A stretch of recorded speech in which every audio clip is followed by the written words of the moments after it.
Hey guys, Frosty Knives here, back with another book review, and today we are going to be reviewing a book that I have lambasted and talked shit about for years, and that book is Stephen King's Cell, the only Stephen King book that I never finished. So let's get the particulars out of the way. This book was published in 2006. My copy clocks in at 449 pages. It has a little excerpt at the end for Lisey's story. And let me just say that I actually do love this cover. It's one of those fancy covers like Misery. So it's the double cover. You have Cell, and then you open it up and your number's up. So I like the covers. I do really enjoy the cover of the book.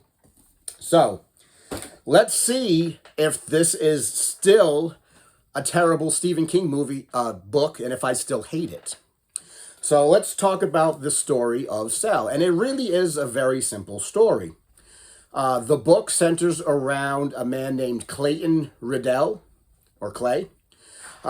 He is in Boston. He is a freelance comic book artist. He's trying to sell his comic book to a publishing company. He's estranged from his wife, Sharon. He has a son named Johnny G. And while he's in Boston, he lands the deal. He sells his book. So it's a moment of great joy for him. But while he is there, something happens. A signal is sent out to everybody's cell phone. A signal that later becomes known as the pulse. And anybody who is on their phone and who gets that call and who gets a blast of the pulse turn into zombies. I use the term lightly, but for the moment, we're going to call them zombies. They all turn into stark, raving, mad, vicious animal, zombie-like creatures. Everybody who has a cell phone. Clay doesn't have a cell phone, so he doesn't get hit with this thing. But now all of Boston turns into a war zone. So he decides he's got to get out. He's got to get out, he's got to get back home to Kent Pond, and he got to get back to not so much his wife. He doesn't really care about her so much, but he really wants to get back to his son. And that's really the whole plot of the story, is that Clay is hyper-focused on getting back to his son, Johnny. He wants to go back to find his son. So he has to fight his way out of Boston. And along the way, he finds Tom McCourt, who is another survivor. And he finds a 15-year-old girl named Alice Maxwell.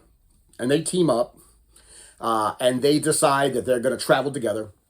So they fight their way out of Boston as Boston is burning to the ground. And Clay tells them, I need to get back home. I need to find my son. So they say, okay, we'll go with you.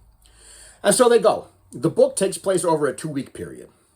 So they start walking and they trek back to, they have to get back to Maine. So along the way, they stop at a school called Gayton Academy. They decide to stay there for a rest for a while. They meet the headmaster, and they meet another survivor named Jordan. And while they're there, they discover the way that the zombies are portrayed in this book is a little different. So the zombies only travel during the day, and they sleep at night. They sleep at night. So Clay and other survivors have to sleep during the day and only travel at night.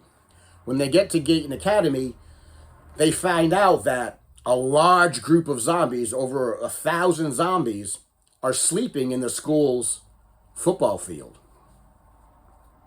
So they decide we should probably take them out. And so they do. They take out an entire flock of these zombies. They call them phoners or phone crazies. I'm just going to call them zombies for now. And they destroy the entire flock. That gets the attention of their leader, a man in a raggedy Harvard hoodie that they start calling the Raggedy Man. The Raggedy Man is the main antagonist of the story.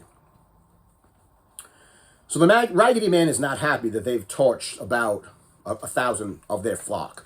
They become branded as flock murderers.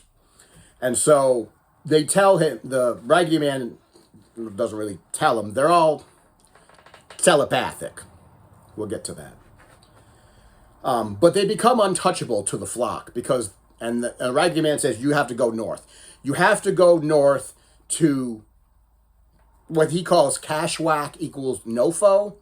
And Clay eventually understands that they're trying to lead them to a place in Maine called Cashwackamack Lake, which is a no cell phone zone area. It's a free cell phone zone area. He says, you have to go north because when you get there, we're going to execute you. We're going to execute you for what you did to the flock. So Clay and Jordan and Alice travel north. They do stop at Clay's house. Sharon isn't there. Neither is Johnny. And they eventually go north along the way. Some bad things happen. I don't want to give too much of it away. They eventually get to Cashwhack, which is like an expo, a fairground. They eventually have a final confrontation with the Raggedy Man. There's a final battle.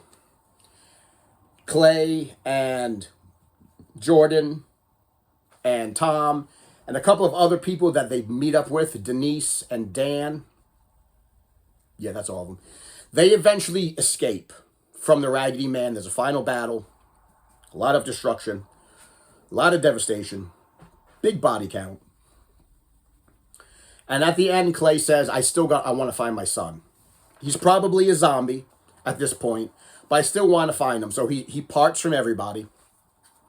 And he goes off on his own to find his son, Johnny. He eventually does. Johnny is, of course, a zombie. He takes him to a safe house. And the book ends with Clay giving his son, Johnny, another shot of the pulse in hopes that maybe this will reboot his brain and turn him human again. And that's how it ends. We don't know if it actually works. A lot of people, myself included, I think had a lot of issues with the way the zombies were portrayed in this book. I know I did back when I first read it. Because they're not just zombies. They're not the zombies that we have come to know, right? Mindless, shambling, brain-eating, flesh-eating zombies. These zombies have special powers. They're telepathic. They can talk to each other telepathically. They can talk to survivors telepathically. They can levitate. So they're not so much a zombie as they are more like a hive mind. They're like the Borg without the technology. They're all linked together in this big hive mind, like a giant flock. And the Raggedy Man was their leader, their queen, their controller. So it was a little different take on zombies. And in 2006, that sounded way far-fetched. And that sounded way out there. And I think that's why a lot of people had issues with it. So, do I still have issues with it? Do I still hate the book? I actually don't. And I'm going to tell you why. It's not because I'm a king apologist, but I'm going to tell you what I think. So, I gave it a 3-star rating on Goodreads. It's not the best. It's not the best book he's ever written. It's not a masterpiece. It's not an It or a Stand. But it's not the worst book he's ever written either. See, there's a lot of books that have come out since Cell that suck more than Cell. I will read Cell any day versus reading something like Elevation. Or reading something like The Girl Who Loved Tom Gordon. So, in the time since Cell has come out, there are other books that he has put out that are worse than Cell. So by default, Cell has moved up the likable scale because other books are just that much worse. So that's one of the reasons I sort of like Cell. It's a very good cast of characters. It's a small cast of characters. King always does small cast of characters better than large casts. The story is tight. The story is simple. It's really Clay trying to fight these zombies to get to his son. The violence and the gore are brutal. There's a lot of brutality in this book. There's a lot of violence in this book, and there's a lot of things that happen that are just terrible. The destruction of the flock at Gayton Academy was brutal. What happens to Alice Maxwell was brutal. What happens to Gunnar and his compadre was brutal. And then the final battle was brutal. So there was a lot of action, a lot of brutality, a lot of gore, a lot of old school King things going on. And I think, the story in and of itself was well told, and it stayed on track from beginning to end. He didn't meander off into all these side quests. He basically stayed with the story from end to end. So we got one story told from beginning to end, and there was an ending, and the ending didn't suck. It actually gave me a lot of Pet Sematary vibes, the way it ended. It kind of ended with, we don't know what's going to happen. We don't know if it worked or not. But I think the real reason that people didn't like it back then was I think this book was was ahead of its time. And what I mean by that is in 2006, cell phones were more a novelty than a necessity. The internet was still young. We didn't have smartphones. We didn't have AI. We didn't have Neuralink. We didn't have missions to Mars. We didn't have satellites in orbit blanketing the Earth with internet signals. We didn't have the technology that we do now. So back in 2006, the book felt more fanciful, funny, like it couldn't possibly happen. It felt out there and crazy and just too far out there 17 years ago. Come to 2023 with the technology that we have now, and this book feels a lot more plausible today than it did then. So I think the reason why people had a problem with it was just ahead of its time, and people just couldn't fathom a world where this could happen. Now we do fathom a world where this could happen. Now, with the technology that we have, this could potentially be believable, which makes this potentially a scarier book than it was 17 years ago. So I did enjoy the book. I thought it was good for what it was. It was a nice middle-of-the-road horror book.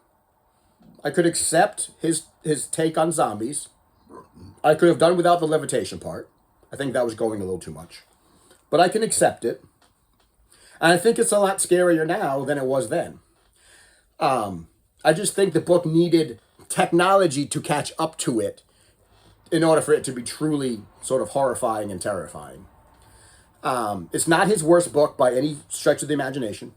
It will go in my rotation of rereads. It's something I would reread again.